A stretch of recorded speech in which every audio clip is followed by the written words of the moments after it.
Hi guys, how are you? Let's try to do this video in English because the class it's supposed to be in English, right? And also the last video was in Spanish. So let's try to do this. Remember that this is the last part of the unit. So well, let's try it, right?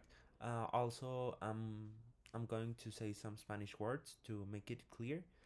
So I hope you can understand, right? So let's start with forming processes. And forming processes are related to metals. Why? Because remember that metals have different properties and have different structures, right? Like FCC or BCC structures that are cubic structures, right? But here we're talking about physical structure. The other structures, right, are like internal structures. So with forming processes, we can change the physical form of the metals. That's why the forming processes are related to metals to change the physical form of metals, right? We'll find that here we have different processes as rolling, as shearing, as bueno, aquí sería embutido, pero en inglés sería como sausage processes, como de salchicha, okay? We have bending, we have extrusion, we have forging, we have die cutting processes that can change, right, the physical form of those metals. We also see that forming processes can be divided into hot processes and cold processes, and practically the main difference here is the temperature, right? So starting with hot forming or hot working, uh, we can say that this kind of process is defined as the plastic deformation of the metallic material at a temperature higher than that of recrystallization. Metals have different types of temperatures because the material needs to have different levels. For example, the material needs a temperature called crystallization temperature and another temperature that is called temperatura de transición vitrea. No recuerdo cómo se dice en inglés. But those uh, temperatures can change the internal structure of the material, right? So here with hot forming, we can change uh, the plastic zone or the plastic region of the metal. So if we do some hot forming, we need to understand and we need to have clear that we cannot go further the plastic region temperature, because if we go further we will go to the recrystallization temperature, and that will make a huge change on the metal, okay?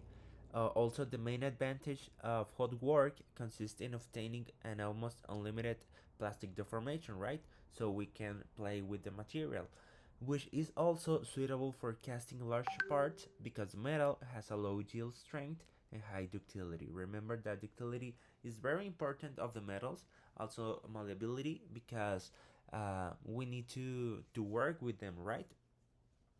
Some characteristics of hot forming is that we can do greater modifications to the shape of the workpiece.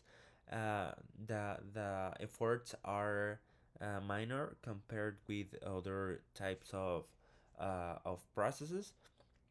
We have the option to work with metals that are fractured when they are worked cold. As we have hot forming, we have cold forming, but cold forming is different, and we can dañar, no me acuerdo cómo se dice dañar, podemos dañar lo que es la pieza, okay? So that's why here with hot forming have the option to work with metals that are fractured, because cold forming are in cold, right, is when the material is very rigid, and hot forming is when the material is melted, right? We also have that hot forming process follows the following steps, right? We need to heat in the oven the material, right, to go to that plastic deformation to melt the material. We can transfer to the oven to the press on the drawing tool. We have to conforce hot plastic, right, to give the new shape, and we can temper it with closed tools. And cold forming, right, is different. Is We can do different things with cold forming or cold working. This process consists on forging metals at near room temperatures. Okay, in cold forming, metal is formed at high speeds and high pressures into tool steels or carbidites. Carbidites means carburos. Okay, the cold working of the metal increase the hardness, yield, and tensile strength. So we can say that cold forming help us to improve the mechanical properties of the materials, right? But this increase in hardness and tensile also make the material more fragile, right? So that's why in cold forming we can have more fractures instead of hot working, right? Because in hot working we have the material uh, in the melted state, right? And here we have the solid material. Some characteristics of cold forming are that they have better precision. We have lower tolerances. We have better surface finishes.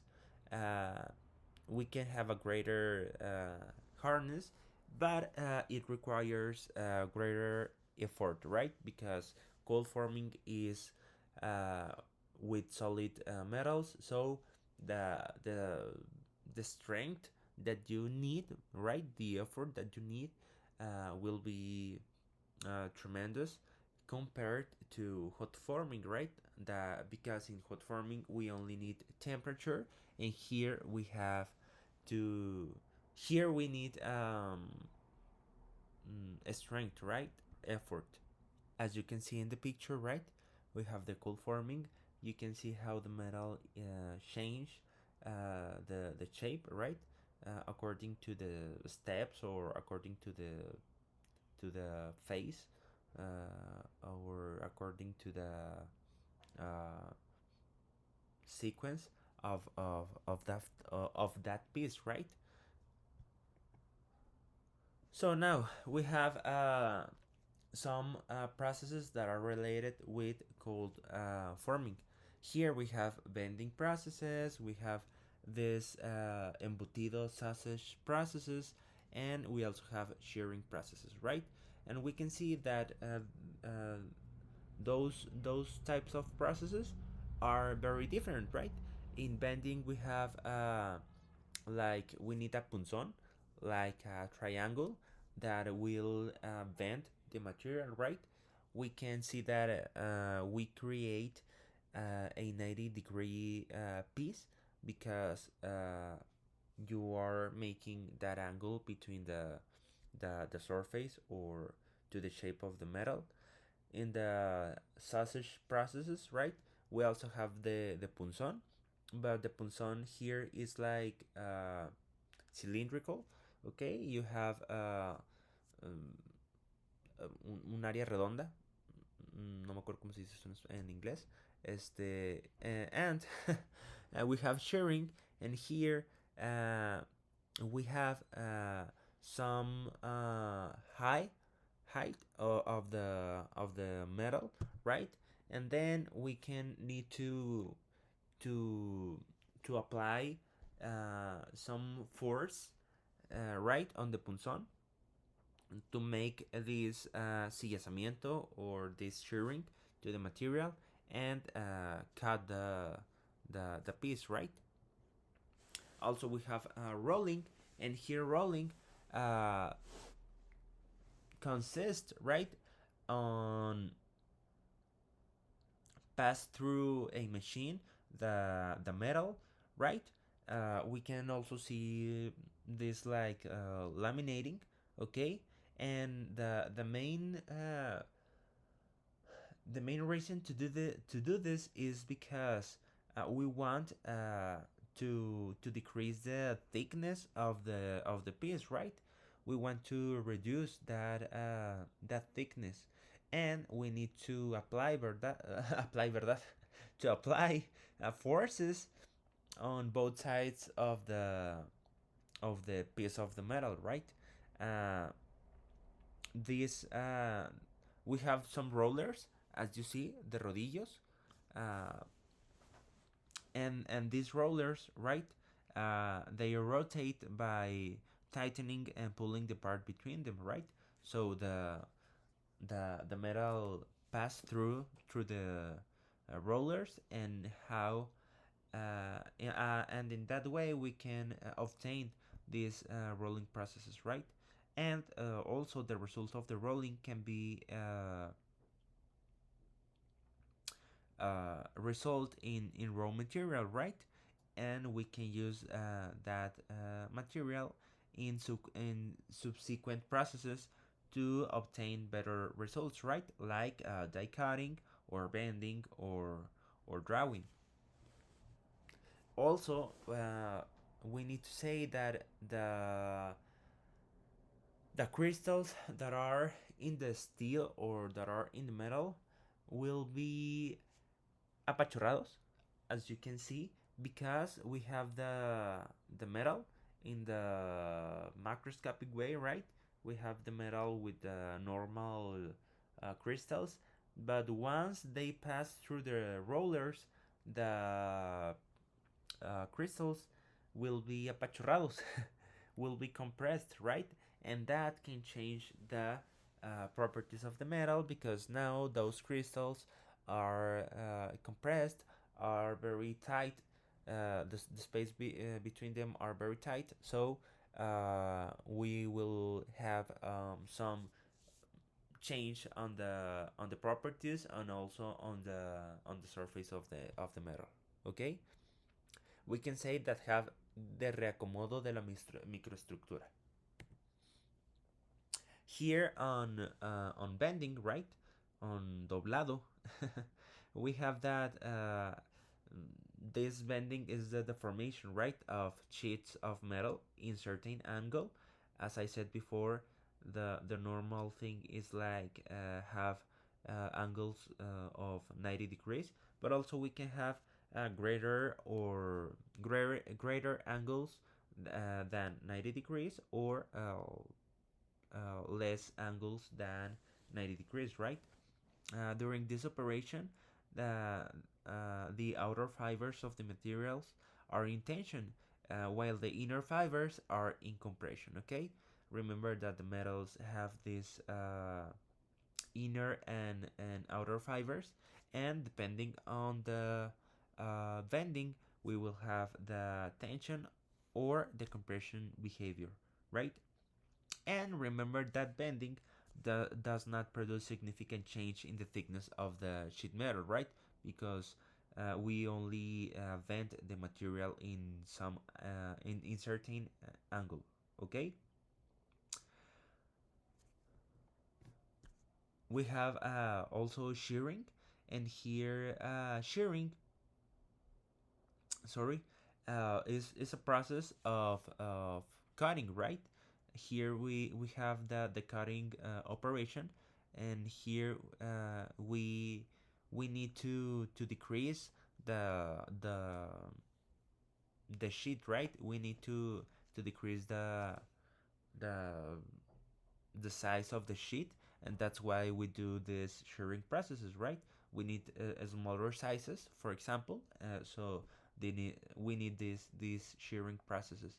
And to do this, the metal is subjected to two cutting edges, right. We have the punzon or cuchilla, and we have the two cutting edges, one on the left and the other one on the right. and we need to apply some force in the punzon to make these cuts, right?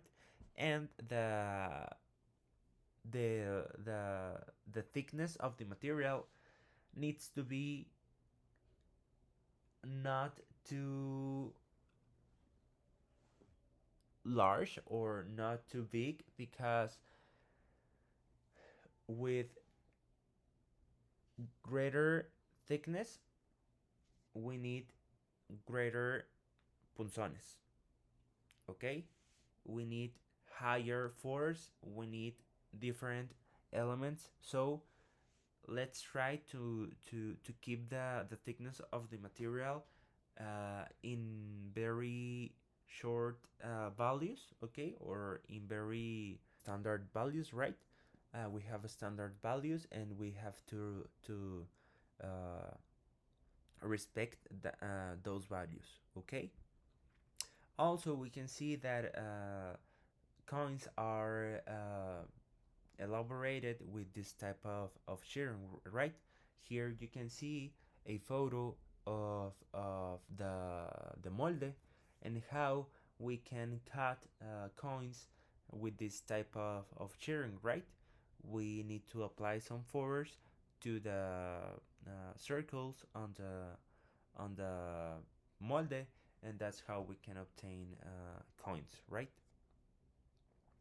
And well, we have other type of forming processes, right? Like wire drawing, like extrusion, like deep drawing, like stretching forming, and like other ones, right? But the main reason to do this is to change the shape of the material, and to do and with this have different applications to the material, right? We want that we want to have a material, and I want to give other applications to that material, so I can change the physical form, the shape of the material, and then I can use that material in other fields, right? Of course, we need to keep in mind that the properties and the internal structure of the material will remain the same, okay? It doesn't mean that as I change the shape or the physical form of the material, I have different properties, or I have a whole new material. No, we only change that. We only change the shape to use that material in different applications, okay? So that's forming processes, and with this we finish the first unit. So be prepared to the resultado aprendizaje, okay?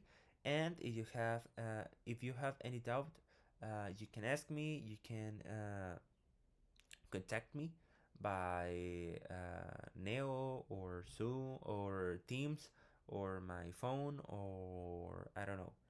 You can choose the best mm, via. So take care. Uh, we we are going to start the next Wednesday with the unit 2. So keep safe. Take care and see you later.